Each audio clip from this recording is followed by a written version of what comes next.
Every record was kept. Every detail was preserved. Every moment was documented. And yet, when this case reached a courtroom, certainty was the one thing no one could agree on. At the center of it all was a voice no one expected to carry such weight. A voice questioned, dissected, and challenged from every angle. Memories didn't line up. Accounts shifted. And the line between what was seen, what was remembered, and what was assumed became dangerously thin. This isn't a story about a single moment. It's about how fragile truth can become once it passes through trauma, interpretation, and time. What you're about to hear asks a question the justice system still struggles to answer. How do you decide what really happened when certainty itself is on trial? Before we dive into what really happened on August 8, 2007, in that tiny Florida town, before we examine the autopsy that would later be called into question, before we hear the 911 call that started everything, I need you to do something right now. Hit that subscribe button, smash the like, and drop a comment telling me what you think. Can a 6-year-old be a credible witness in a murder trial? Should his testimony alone be enough to send his mother to prison for life? Your thoughts matter. Drop them below. Now let's go back to that summer morning in Esto, Florida, when everything fell apart. She sits at the defense table, face drained of color, dark circles carved deep under her eyes. She looks like someone bracing for news they know will destroy them. Amanda Lewis had convinced herself the jury would see the truth. Her lawyers painted her as a devastated single mother who'd lost her daughter in a tragic accident. A drowning that happened in seconds, they claimed. A mother who tried everything to save her child. The jury was listening. Her story was holding up. An accidental drowning in a backyard pool happens all the time in Florida, especially during summer. Tragic, but understandable. Then the prosecution called their key witness, her son, a 6-year-old boy named AJ, and everything changed. "How did you find her in the pool?" the prosecutor asked. "Could you see in the pool?"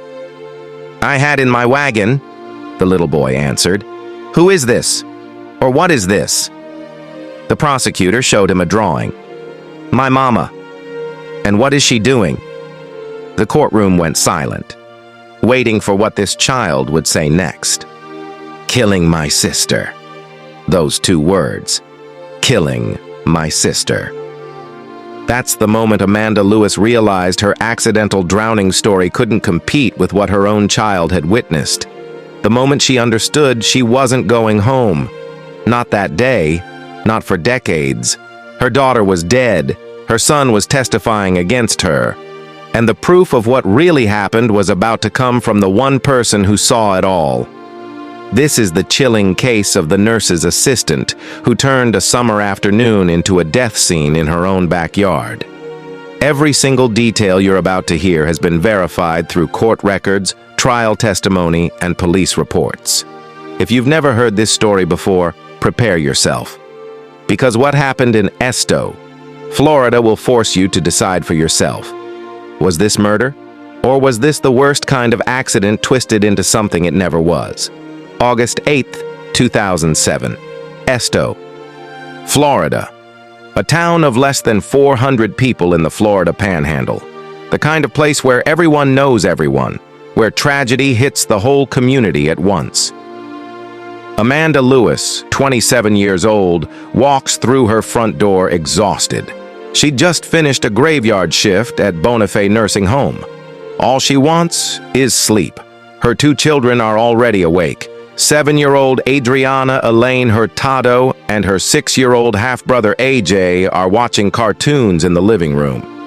Amanda needs rest. She's planned to take them shopping for school supplies later that afternoon. But when she wakes up, the kids want something different. It's early August in Florida. Temperatures have hit over 100 degrees. They want to swim in the backyard pool. Amanda says no. They have plans.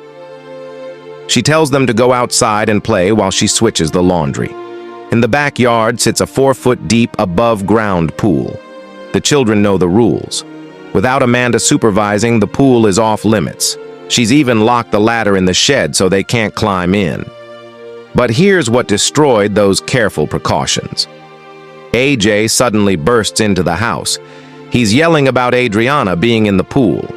Amanda assumes her daughter is just near the water, maybe sitting on the edge.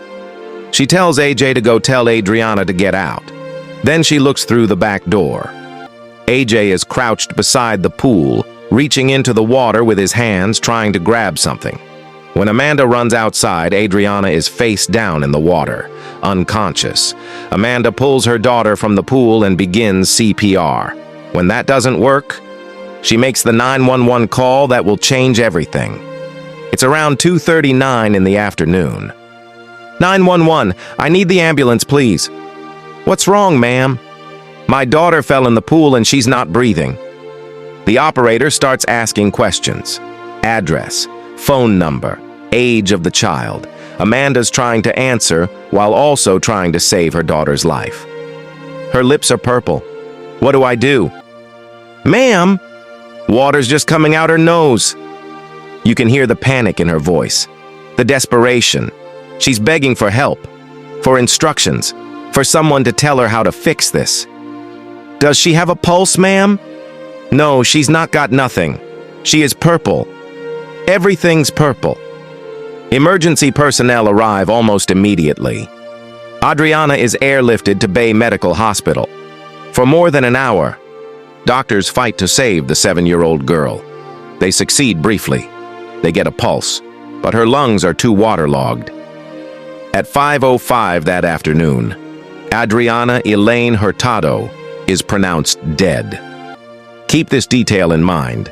It becomes critical later. Holmes County Fire Chief Charles Cochran calls it another tragic drowning accident. Not uncommon for Florida, Holmes County Sheriff's Office Lieutenant Michael says there are no indicators of foul play. Just a child who drowned in a pool while her mother was inside doing laundry. Authorities sympathize with Amanda, a single mother who just lost her daughter in the most traumatic way possible. But that's the side of the story Amanda wants them to see, because by the time police arrive at her house, Amanda's mother, Brenda Burns, and stepfather, Chuck Burns, are already there. After establishing their relationship to Amanda, officers allow AJ to leave with his grandparents. That's when everything begins to unravel. Within hours of Adriana's death, AJ tells his grandparents something that changes the investigation forever. He claims his sister hadn't drowned accidentally. He says he saw his mother angrily drown Adriana herself. Shocked, Brenda and Chuck rush AJ to the police station so he can make a statement. My sister, she sprayed me and sprayed something that make everything smell good, and she didn't do the stuff that she didn't supposed to. So my mom got mad at her. So she threw her in the pool. The little boy keeps talking, describing how his mother told Adriana to go somewhere, and Adriana said no because she knew mom was going to dunk her. How his mother had to go get Adriana in the car. How Adriana was trying to escape and his mother pulled her back. How once they got home, his mother threw Adriana back in the pool and she started drowning again. And then when she had to take a shower, Mama told me to go get her. And then when I was standing in the wagon, she was dead. So you stood up in the wagon. Could your sister swim? She was upside down in the pool. When you found her? When I found her. The next day, police bring Amanda in for questioning. They tell her what AJ said, that he believes she drowned Adriana deliberately. Amanda's response is calm. Almost too calm. I don't know why he would think that. I mean, I wasn't even out there. I was in the house. Why would he accuse you of drowning your daughter? He does like to tell stories. I mean, I don't know if I'd say weird, but he does have a very big imagination. What the defense doesn't know yet is how dramatically this case is about to shift. For authorities, Adriana's death has changed from an accident to intentional murder. A search warrant is issued. What officers find at Amanda's home is deeply disturbing. The children's bedroom reeks of urine. The smell hits investigators immediately. This is troubling. A dead child had been living in these conditions. The room is nearly empty. There are beds, a little red wagon, 2 inflatable pool toys in the yard. But that's it. 2 little kids shared this room. Neither of them was even 8 years old yet, and there isn't a single toy inside. When police question Amanda, she has an explanation. She'd taken the children's toys and put them in the shed for a week as punishment. The same shed where she locked the pool ladder. But what happens next crushes her credibility with authorities. Officers search the shed. There are no toys there at all. If Amanda lied about that simple detail, what other truths is she hiding? Amanda's story stays the same. Adriana slipped into the pool while trying to remove bugs from the water. But prosecutors are about to reveal something that demolishes that explanation. The following day, Amanda takes a polygraph test. Surprisingly, she passes. That still won't be enough, because autopsy reports have come in, and what they claim is damning. The autopsy shows multiple bruises on Adriana's forehead. The medical examiner claims they indicate a struggle, that someone held her underwater. By September 2007, a warrant is issued. Amanda Lewis is arrested and charged with first-degree murder. But before we get to the trial, you need to understand Amanda's past, something prosecutors will use to paint a picture of who she really was as a mother. When Amanda was only 17, she had a child named Alex. At just 16 months old, that baby died. The cause was listed as a seizure. Shortly after having Adriana, Amanda served a short stint in the U.S. military. During those months, she was separated from her infant daughter. Adriana was diagnosed with ADHD and behavioral problems. That early separation only strained their relationship further. By 2005, Amanda and her children moved to Esto. She'd gotten into a relationship with a man named Alan, but they'd broken up by the time of Adriana's death. Amanda was working as a nursing assistant, supporting her family alone. As for her relationship with the children, Amanda claims there were no spankings or physical abuse, just timeouts and other punishments. She loved them, she says. To me, my kids, they made my world. They made me a stronger person. They made me feel like I was everything that I was supposed to be. Mothering Adriana was difficult, Amanda admits. But she'd grown into the job with time, eventually coming to love her. But there's one more piece prosecutors will use against her. AJ, now 24 years old and working as a firefighter, tells reporters that growing up was just darkness, trauma, a lot of abuse. According to AJ, Adriana suffered the most because of her behavioral issues, and that day, it seemed like she'd had it coming. The state offers Amanda a plea deal. Plead guilty to manslaughter, serve 10 years, walk free eventually. According to Amanda's lawyer, Walter Smith, she looks him directly in the eyes and says, "I did not kill my child, and I will not admit to doing something I did not do." Amanda is going to trial. That's when the prosecution reveals its strongest piece of evidence. By February 2008, Amanda stands trial for the murder of her daughter. Her decision to reject the plea deal is about to look like a catastrophic mistake. The prosecution builds its case piece by piece. Autopsy reports show bruises on Adriana's face consistent with a hand covering it, fingerprint-shaped marks on her forehead, cheeks, and chin. Then come the pool measurements. The pool was 4 feet deep. Adriana was 47 inches tall. If she'd simply fallen in and not hit her head, she could have easily stood up. But the state has one more expert who will demolish Amanda's accident claim. Kimberly Yates, Amanda's co-worker, testifies that Amanda had said she was going to kill Adriana when talking about her hyperactivity. Toward the end of the school year last year, was there one occasion, one morning that she brought the children in that stands out in your mind? Yes, sir. She came in very, very angry that morning. Walked around the nursing station, came through the door, very frustrated, threw her hands up, and she was like, "I'm going to kill her. I can't take it anymore." And one of the other nurses who was sitting behind me, she put her hand up and said, "Hang on, Amanda, you need to come with me. We need to go back here and talk." Where were the children? Adriana was right behind her and she was crying. What did you do? The other nurse took Amanda back and I took Adriana and I put her on my lap. She was crying, and I asked her, "What's wrong?" She said, "Mommy." Well, can't really get into that. Amanda might have said it in frustration, in the heat of the moment. Parents say things they don't mean when they're overwhelmed. But now that same child is dead, barely 4 months later. The jury remembers what they saw in that autopsy report, but the most powerful courtroom moment happens when Amanda's son takes the stand. AJ hasn't seen his mother since the day Adriana died. When he walks into the courtroom, he doesn't even realize Amanda is there. "Can you tell me what a lie is?" the prosecutor asks. "It's not the truth." "Can you tell me what the truth is?"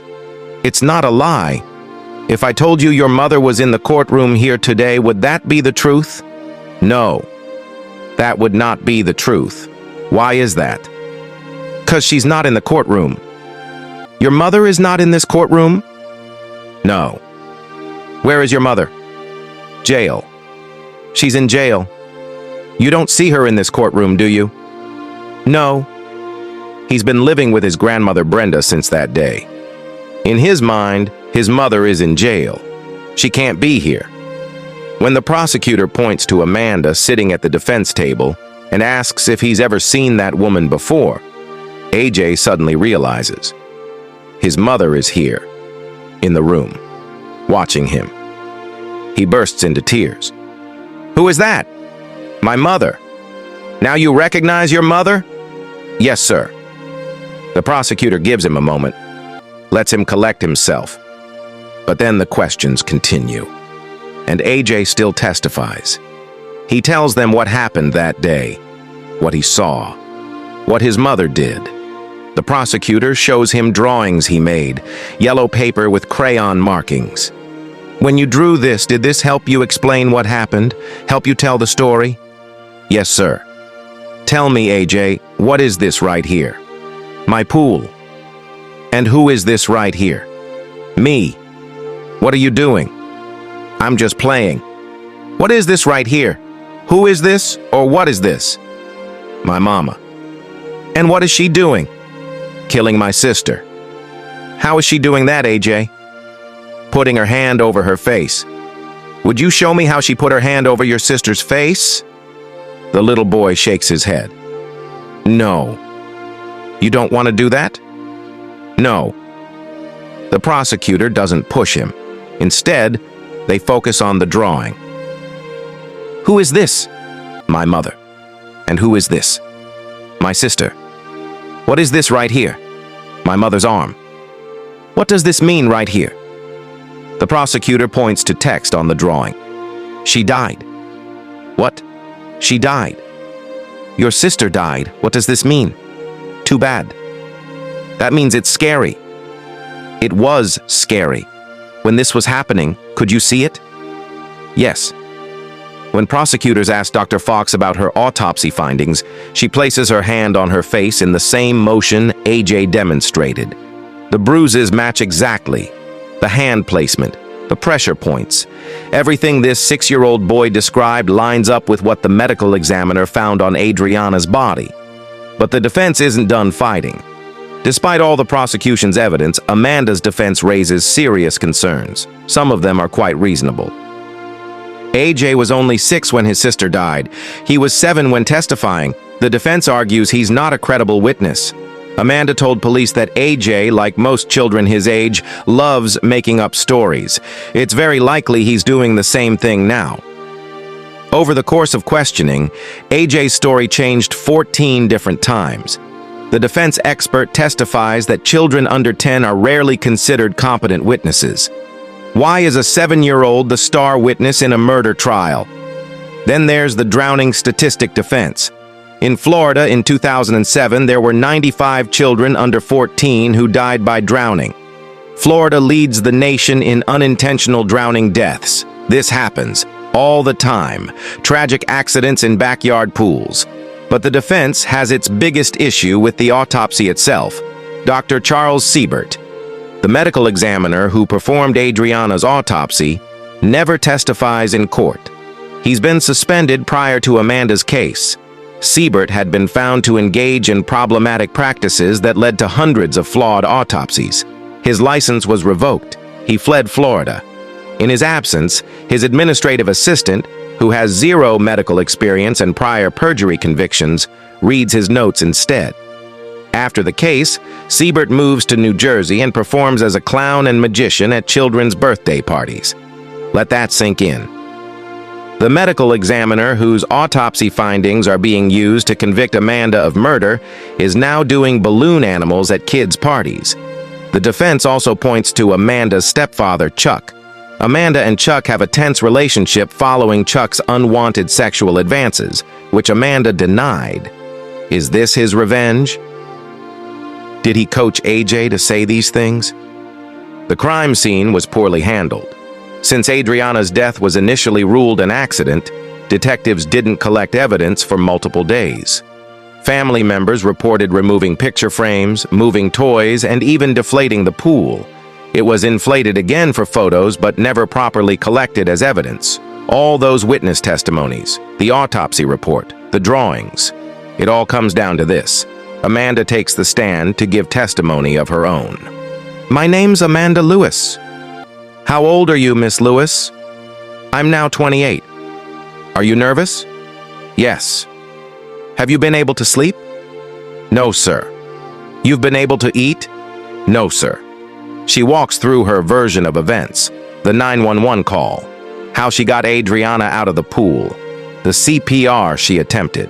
She addresses AJ's claim that she's a strict mother. "Do you think you're a strict mother?" "I just tried to make them mind." "We've heard that Adriana was headstrong. Was she headstrong?" "Yes, sir." "Did you have to take her to a doctor?" "Yes, sir. The last phone call I got from the school, she had gotten in a fight with a little girl. I called Laura Oaks in Dothan and took her there." "What is Laura Oaks?" "It's a behavioral center." "How long did she stay there?" 6 days. "Did she ever exhibit any violence towards AJ?" "There was one incident where Alan and I had stepped outside, and when we came back in, she had a knife pulled on AJ." "She was threatening her brother with a knife?" "Yes, sir." On the second day of proceedings, 2 of the 6 jurors failed to return to the courtroom. Substitutes have to be selected. After a 3-day trial, the jury deliberates for 1 hour. Just 1 hour. The jury is convinced Amanda killed her daughter because she couldn't deal with how hyperactive Adriana was. We, the jury, find as follows as to the defendant, Amanda Elaine Lewis, as to count 1 in this case. The defendant is guilty as charged of first-degree felony murder. We, the jury, find as follows as to the defendant, Amanda Elaine Lewis, as to count 2 in this case. The defendant is guilty as charged of aggravated child abuse. In March 2008, Amanda Lewis is sentenced to life in prison without parole for the murder of her daughter. Hold on. We need to talk about what's happened since, because this case isn't as closed as it seems. If you're still watching, hit that like button right now. Share this video with someone who needs to hear this story, and drop a comment telling me what you think. Did the jury get it right? Or is Amanda Lewis an innocent woman serving life for a tragic accident? Your opinion matters. Drop it in the comments. Now let's talk about the appeals and what's happening with this case right now. In 2010, Amanda files an unsuccessful appeal. But then, on November 7, 2025, just recently, a motion for post-conviction relief is filed. The motion alleges 4 constitutional violations regarding the jurors at Lewis's trial. First, the judge dismissed a juror despite deeming him competent to serve, and did so outside Amanda's presence and without her approval. Second, another juror failed to disclose that she'd overheard the lead police officer falsely claiming Amanda was a drug addict who never should have had children. That juror was only 17 years old at the time. Today, a movement to free Amanda Lewis has grown stronger. There's an entire website dedicated to her case, claiming the interview tactics used before and during the trial would be prohibited under current Florida protocol. The way AJ was questioned, the leading nature of the interviews, the fact that his story changed 14 times. All of it raises questions about whether his testimony should have been allowed at all. Amanda Lewis has remained behind bars for more than 17 years. She continues serving her life sentence as inmate Q21185 at Homestead Correctional Institution for Women. AJ, now 24 and a firefighter, says a Christian family adopted him. He calls it a complete turnaround. He's found a new life outside the trauma. But he still stands by every word he said. He refuses to see his mother. Her appeals continue. The case file remains open, and the question of what really happened in that backyard pool on August 8, 2007, still divides everyone who examines the evidence. Was Amanda Lewis a frustrated mother who snapped and drowned her difficult daughter in a moment of rage? Or was she a grieving mother whose tragic accident was twisted into murder by a traumatized 6-year-old who didn't understand what he saw? The jury said murder. But 17 years later, people are still asking if they got it right. Think about what you just heard. A medical examiner who later became a birthday party clown. A crime scene contaminated by family members before evidence was collected. A 6-year-old witness whose story changed 14 times. Autopsy findings that could be interpreted multiple ways. A mother who passed a polygraph but was convicted anyway. Is that enough for a life sentence without parole? Is that enough to take a mother away from her surviving son forever? The legal system said yes. But justice isn't always as clear as we want it to be. If this case made you think, if it challenged your assumptions about how our justice system works, then do me a favor. Hit that subscribe button if you haven't already. We cover cases like this all the time. Cases where the truth isn't as simple as it seems. Cases where you have to decide for yourself what really happened. Smash that like button so more people see this story. Because Amanda Lewis's case deserves to be examined. Whether you think she's guilty or innocent, whether you believe AJ or doubt his testimony, this case shows how complicated justice can be when the only witness is a traumatized child. Drop a comment sharing your final verdict. Guilty or innocent? Murder or tragic accident? And most importantly, share this video, because cases like this need to be talked about, debated, examined from every angle. Thanks for watching. Remember, justice isn't always black and white. Sometimes it's messy, complicated, and leaves us with more questions than answers. Amanda Lewis has been in prison for 17 years. Her son hasn't seen her since he was 6. Adriana is still gone, and the truth of what happened that day might never be fully known. Stay safe out there. And remember, the truth matters. Even when it's complicated, even when we can't agree on what it is, the search for justice continues.